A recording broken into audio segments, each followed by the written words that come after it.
moms. I'm Mom, aka Sandra, and these are my daughters, Candace and Alyssa, and these are my daughter-in-laws, Brooks and Felisha. And we want to welcome you to our online community of women where we meet every week to discuss topics that we all face. And this week, our topic discusser is Candace. And what are we going to talk about? We are going to talk about being burnt out. Whoa. Yeah. Great subject. No. We all go through it. We all have been there. We all have dealt with it. But do we really know what it is? Do we really feel it? Can you recognize? Yeah, I feel it. But can someone recognize it? You know? That's true. Can you recognize when it's coming? When is it coming? Or before. Or before your character. Like, does it change? So I'm going to get right into it. So other than your consistent fatigue, emotional exhaustion, detachment, reduce of your performance, what are some other key indicators that someone might be experiencing burnout? How can you tell the difference between the signs of general stress and fatigue? Like I know how I feel and you know how you feel, but what if I don't recognize it? What is it? What do you feel? I think for me, it's when you start to lack joy, when you no longer find love or, I guess, like really joy in anything that you do, whether that's work or what have you, when you once had that and then it starts to fade away, or you start to really like hate going into work, or you really start to hate whatever that hobby is or something in your life, and you're dreading that to me is like the first indicator of like, oh shoot, I need to really evaluate whether or not I need to keep this in my life or not. Yeah. That's a good way. Yeah. I think of like being detached from, from those things. So like you literally just like, you separate yourself out. You keep finding yourself just pulling away from those things because like, it's not something that like a good night's sleep is going to fix. Like it keeps coming back up. Or a time off, a vacation time off. Right. It's something that like, it just continues to eat at you. It's not something that like, I go to bed a little earlier today. Yeah. You know? Those are great indicators. Eating at someone, like that's definitely a good one. You know, when you distance yourself, that's really like key factors when you start seeing that into someone that's really, and she should alert you. Yeah. That shouldn't just like. Yeah. Because if you take some time off, you take a vacation, you do whatever, and you've rested. Now, a lot of times we take our vacation to go, but you've at least detached yourself from whatever that job or whatever, and you come back and you're in that same irritation, you're in, then that's okay. Maybe I need to look at this more. We've all kind of experienced burnout at one point or another. Have y'all? Because I've also recognized in those seasons, like I also find myself distant from God. Like I find like a spiritual dryness in those seasons. And that's kind of a big indicator to me. Like the other indicators, like I can kind of push past and I'm like, I'll get over it. You know, it is what it is. And like, I'll push past it. But it's like when that starts happening, I'm like, okay, pause. Yeah, because we're doing things in our strength and not his strength. Exactly. So go back, spend that time with him, spend that time in prayer, and then see, does then your perspective change? Because sometimes it's time to move on. Maybe that season is done and it's time to go. And I'm just usually so tired. My burnout's tired, exhaustion, like what I was saying, and I get cranky and I start nitpicking everything. And I'm just like, if you say we've talked about rest, but this is like how I am. I'm like, I don't even care anymore. Like, as I'll say, you just don't care. I'm like, I don't care anymore. Like, I'm over it. And when I'm over it, I'm over it. I won't talk about it. I won't be about it. I'll distance myself. And if we're referencing this to work, it's also not work or anything fair to your employer. Exactly. If you're done and over and you've taken the time, you've done all the things like, okay, this is more than just me being exhausted, then it's not fair to your employer that you continue to keep going in because, as you said, I don't care anymore. Okay. But it could be anything. Just not work. It could be any life. Like, okay, if you're the children or wherever else you're going through life. And you can't get rid of your children. No, you can't. But my next question is, what is some effective self-care strategies that individuals who are feeling burnt out, and how can they integrate these practices in our daily routines? Because sometimes you get so burnt out with kids, you're like, I can't do it with this kids anymore today. I'm over it. Yeah. That's when we had to do, like we said in other episodes, for self-care. Yeah. That's when you do change up your routine, get a different perspective. Those burnouts can Take time for yourself. Exactly. Yeah. I think it's tough because you're talking about things like work and kids. Well, like you can't really get rid of either one of those. You could potentially change your job, but maybe that's just not something that you can feasibly do in that season of life. So I think like what you're saying, having a change in routine can help in those moments. Same thing with kids. I know when my kids wake up and I know what their bedtimes are. So for me, I have to look kind of around the scope of that. Maybe for you, it's work. You need to look around the scope of work. You can't physically change when you go into work and when you're allowed to leave, but you can change the hours you're awake before, the hours you're awake after, and kind of develop something for you. I know for me, I'm not a morning person, but I am trying to be up before my kids, which means I have to set my alarm at 6. And for someone who does not have to go into a physical job, that's not fun. But I know for myself, I am a different person when I've had an hour to myself in the morning.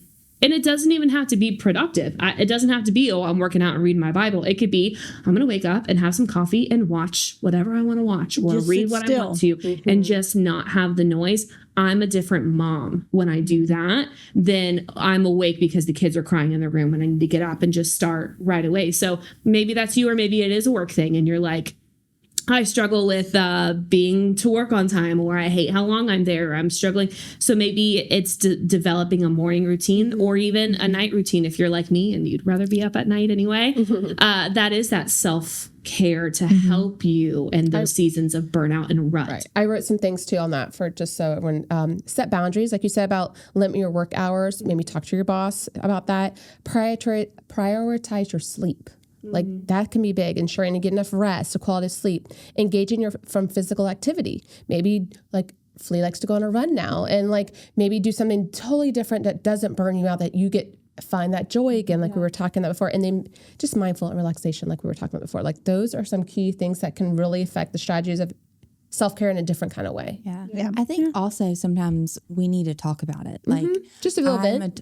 Just talk about it. Like, this is what I'm feeling. Are these okay? Do I need help? And if you need help, then seek professional help. And so that's perfect. I just think that really finding like how you're feeling at that moment, what's causing it, finding the root almost. And sometimes as women, we just need to talk it out. Nothing changed. Nothing changes. Nothing has changed, but you feel better. Why? Because you talked to somebody who was listening and you felt heard, and maybe you cried, maybe got mad, but you walk away and you're like, nothing changed. We're men are fixers. So sometimes when we try to talk to our spouses, they're trying to figure out in their head how to fix this situation. And we didn't ask for a fix. We just wanted to talk and wanted to vent. So sometimes it could just be somebody that you can trust, but if not, and you need to see somebody that's professional, see somebody that's professional. The crying part,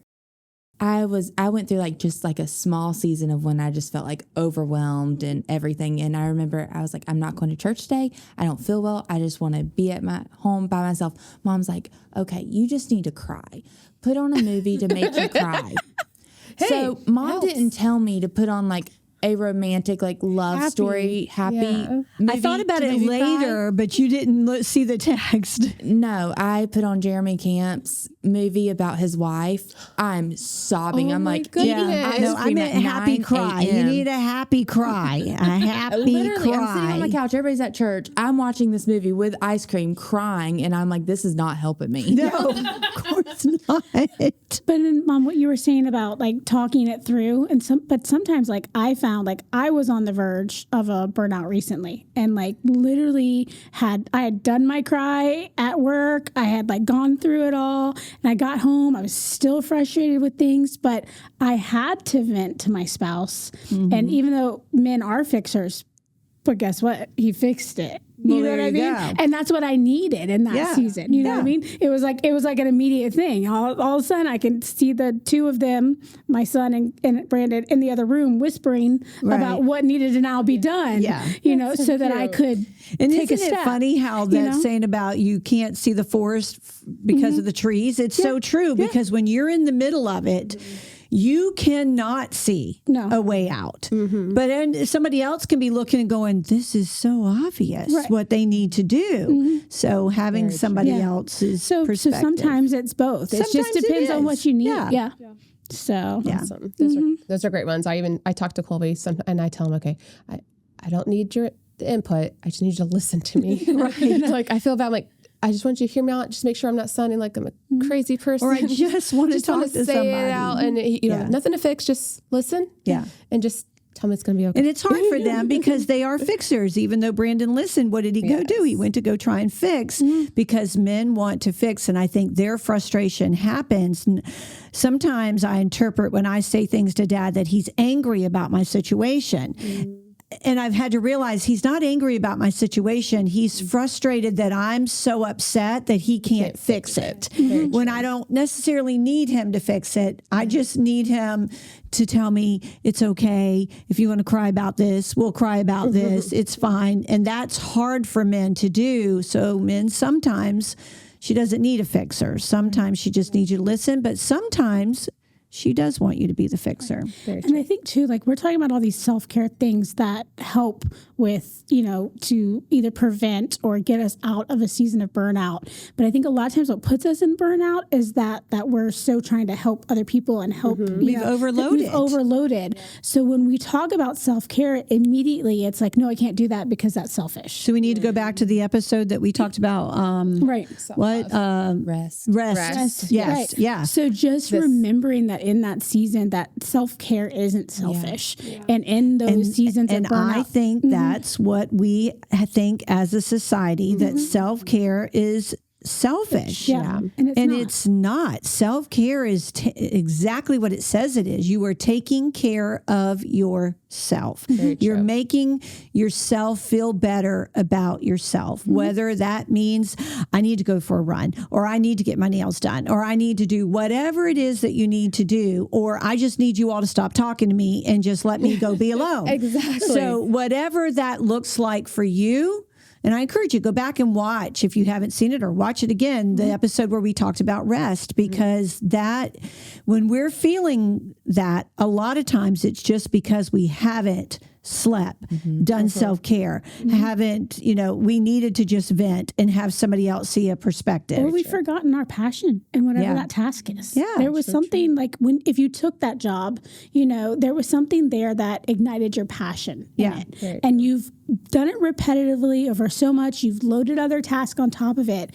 It's a shift of perspective, not just outside of the scope of the job, but look at that task and say, what was it in here that made me want to do that? And let's make that back the priority and then fit your task back into it. Yeah. So I've had to do that with what I do at work, because it's like, I love being an assistant, but I've gotten all these other tasks put on top of it. You ask too many people to help them.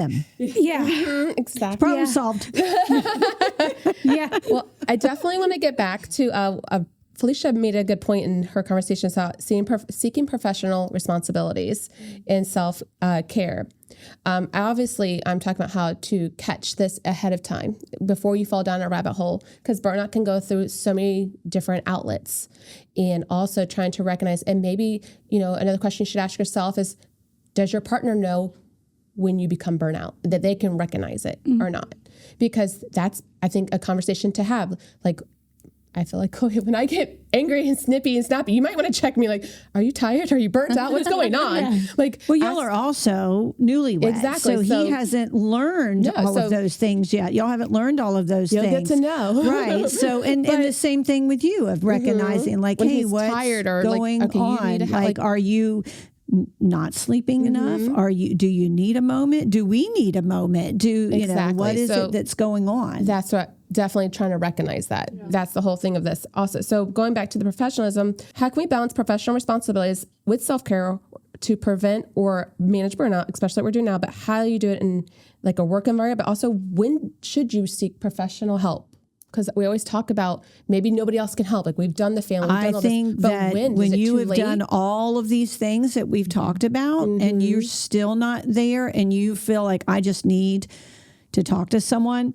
I love that this day and time we are understanding how we feel mentally more and more, and that's become an awareness that people are like, hey, it's okay to go seek professional help. So we didn't grow up in that generation. Right. We had to figure it out, and that was not the right way to do it, because I carry things in my life still that have happened to me that I should have been able to talk to someone professionally and be able to work through that. And here I am, 60 years old and have those things because of that. I love that more and more it is okay to see somebody professionally. It is. There is nothing wrong with it. I think that every single one of us, probably, except for you maybe, at this table has sought professional help, but I've told you to go. So. We need you to go. We're trying to, no, just kidding. No. Because sometimes it's just you need that professional to help you understand it a little bit more and help you have a game plan and help you walk through that. And because you don't want to go through anxiety and depression. no, because that's what's going to happen. Exactly. If you continue down that road, you don't want to do you're going to start getting depressed. You're going to then start having anxiety. You're going to have all of those things when all you really needed was someone to talk to you to and help you have a different perspective on it than there already I think is. that's very true. Yeah. Alrighty. My other question would be, how can, we all work in different areas. Obviously, it's all going to reflect differently. Is how can employers and an organization support their employees in recognizing and recovering from burnout? And what are some best practices to create a healthier work environment? So we all work in different areas of life and work in different areas in general. In your area where you work at, what do you think a business owner could help you with if you were in a burnout? Like, what would be helpful? Well, and I think it's hard, being a business owner. It just depends on the size of the amount of people that you employ. It is, and do you interact with all those employees every day? So there's no way. I think about Dad. Okay, so he's in his office. He's got people who do management jobs for him. There's no way he can know what every single person in that place is where they're at, going through and what they're doing. And so that's a little bit unfair to expect an employer to know that. So I think it's better that if you're going through that, you go and have that time with the employer and say, hey, this is what's going on in my life. This is how I'm feeling right now. And then they can be a supportive person. And everything's going to change. If you're in a small office with 2 or 3 people, then you're going to be able to notice something. I also feel like Dad's thing is different than what other people experience in their lives, because I did look at some ways that employers and other businesses try to implement. And it says, promote a work life environment, encourage your employees to take regular breaks, which he does, take vacations, which he does. Right. Like, so we all probably do it as, work at home, you take a break, you take a vacation. Yeah. There are those times. Providing resources, mental health, which you can. If someone came to him, he would. So he does do it. Absolutely would send somebody. So there is stuff in each one's job that they do this. Foster supportive culture, create an environment for employees to feel comfortable to discuss stress and seeking help, which he does. So you didn't know, but he does do this. Yeah. So I was trying to get to that. So we all have to go through that, even it might look differently. And also regular check-ins with employees. Again, he does have other people who bought, and they are the ones who are checking in with his employees. So he actually does create a healthy environment. I think everybody else has that too, but I think you're very right. Most jobs that are not like a mom and pop, 1 or 2 employees, they have a system and a structure that is open to you to communicate. But I think you're right, Mom's right in the way that it's not like the employer doesn't need to come in and check in with you every day and say what's going on in your home life. Exactly. It is for you to communicate. But I think that's the great part is that I believe most employers nowadays have, because it's so open to talk about mental health and wellness, to do so. I think too, as a person working, check yourself. You know, there's times you have to get up from your desk, take a walk, take a break, refocus, you know, even as moms, like you guys, like, I'm sure there's plenty of times that maybe, you know, you just go stand at the window for a second.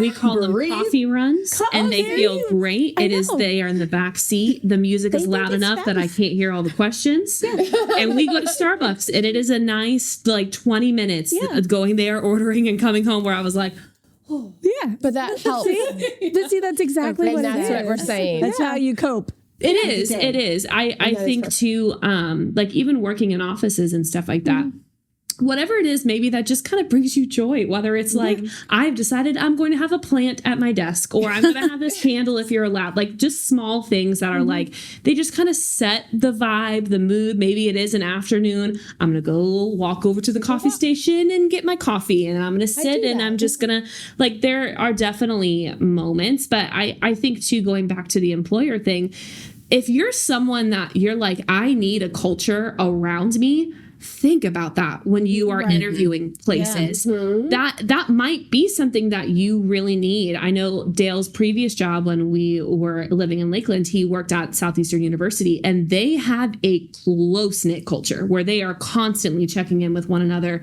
and that's just the vibe that they've created. Now, someone might hate that, and they would much rather just be like, I'm going into work. Please don't ask me a million questions about my life. Do not want to talk about you just kind of need to know that about yourself. And if you're someone that's looking to be hired somewhere, I would think about that first. Like, what do I need? And let me ask those questions about the culture and what that looks like. That's a fair thing to ask nowadays. Nowadays, definitely. Yeah. So I'm so glad that we got to figure out people's burnouts. And that's the whole point of this whole thing. So figure out your burnout. Maybe tell your spouse when you get to that burnout, you know, this is how I'm feeling. And if when I do become this is how I want you to help me. Maybe they have a way like, oh, me, I like to go on vacation. If I feel burnout, I'm tired, I want to go on a vacation. I know when it's time for, like, I need a vacation because I'm getting annoyed by little things. Well, it's important that you had said that, like, Dad and I, that was my big implementing. Like, it is not an option. You must take a vacation. And we have a lot of people that work for us, including people sitting at this table, who think, I'm not going to take a break. I'm going to work through my lunch. I'm going to sit and eat my lunch while I work at my desk. I'm not.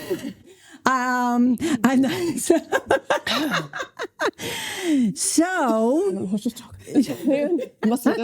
I'm going to work at night from home. So you have to. I'm feeling the heat.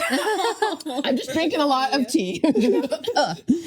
So you have to know that when you go to work, you're at work. When you go home, you're at home, and you have to turn that off. Yes. And so that's why I'm always arguing with Dad about, they're your children today. They are not your employees today, because he doesn't know how to turn that off. And this dynamic. Obviously, your dynamic is totally different. Right. And it might be the same. You never know. People, we are already a culture of go, go, go, do, do, do. Very true. So just find out, are you taking that time? When you go home, are you home? Right. Check out, clock out, and then go home and put your mindset on something else. I think maybe that's just a question that you've got to ask yourself in general, is like, you can say, I have this job to supply food or provide for my family, and that's why I have this job. But if the idea is, I have a job to provide for my family, how much of that family time are you actually focusing on? I think that's got to be like a gut check in yourself of, am I just saying this, but I'm not actually having that time with my spouse, that time with my kids? That's kind of the difference. And I think a lot of times burnout happens because we've replaced the job with what the family time should be. And you've got to really think about, like, do I have this job to supply the life for my family, or do I have this family on the side so that I can really have my job? Right. Like, and that's a heart kind of like gut check. And when we get doing the same routine every single day, you get up, you get ready the same way, you drive to work the same way, you do the same thing at work, you do the same way home. If you do that every single day, like a No hamster wonder you're wheel. gonna feel burnout You fast. you are going to. So that's why you have to take and go. Okay, we're going to go back to an episode we talk about date night. We've talked about self-care on this podcast. Yes. So taking that time to, one episode, I don't remember what it was, where I talked about statistically, I had read about drive a different way to work. Yeah. Go a different way. Don't do the same thing every single day, because then you just get on that hamster wheel and you get in a rut. And then you look up and you're like, what am I doing? Do something different. And if all of those things that you try to do, and you're doing the self-care, and you're doing things differently, and you're assessing why you're doing this, and you're spending that time, and then if you need, then, okay, maybe I do need to go talk to someone, then you go talk to someone and get that figured out. But don't try to recognize that in yourself, and you're going to recognize it, I promise you, much faster than your spouse is. You're going to have to tell your spouse, this is where I am. This is where I am, because a lot of times we just want them to have figured it all out for us, mind readers, and be mind readers, and that, and they're not. I learned that a long time ago. If I don't tell him what I'm thinking, he's not going to, because he's not thinking what I think. You made jokes about the things that I think of all the time. And Brooks said, when we're all retired, Alyssa, we can think of these crazy things Mom just thinks about all the time. Yes, because we started this podcast by you going, do you guys hate when your buttonhole gets stretched out? And I'm like, I don't even know that in my life I've thought about the holes that my buttons go into. But seriously, I'm glad that you true conversation right before the podcast. I was like, I'm just want to be clothed. I literally, I'm at a part in my life where I'm like, do I have buttons on? I'm like, what am I wearing? Because I'm at that stage in my life because it takes up too much time. Yeah, I'm at the stage of my life where I have all this free time to think about crazy things like my buttonhole getting stretched out. Delegating you some of my tasks. I'm learning. Exactly. So you have to know where you are and be able to say, no, Mom, I'm overwhelmed with life. I don't have time to think about my buttonholes. Brilliant. And then I would be like, oh, okay, is Alyssa okay? Alyssa, what do we need to talk about? We talked about my lack of stretched out buttonhole. I hate this. Wow. Let's wrap this up. So we're here. Don't get burnt out. Anyhow, so hopefully we've given you some ways, and you find out far more things about me than you ever want to know. So hopefully we've been able to help you to recognize that, and to be able to speak up to whoever you need to speak up to help you through that. So until next week, where we will talk about and laugh about other crazy things in our life that we do, we hope you have a fabulous week. We'll see you next time.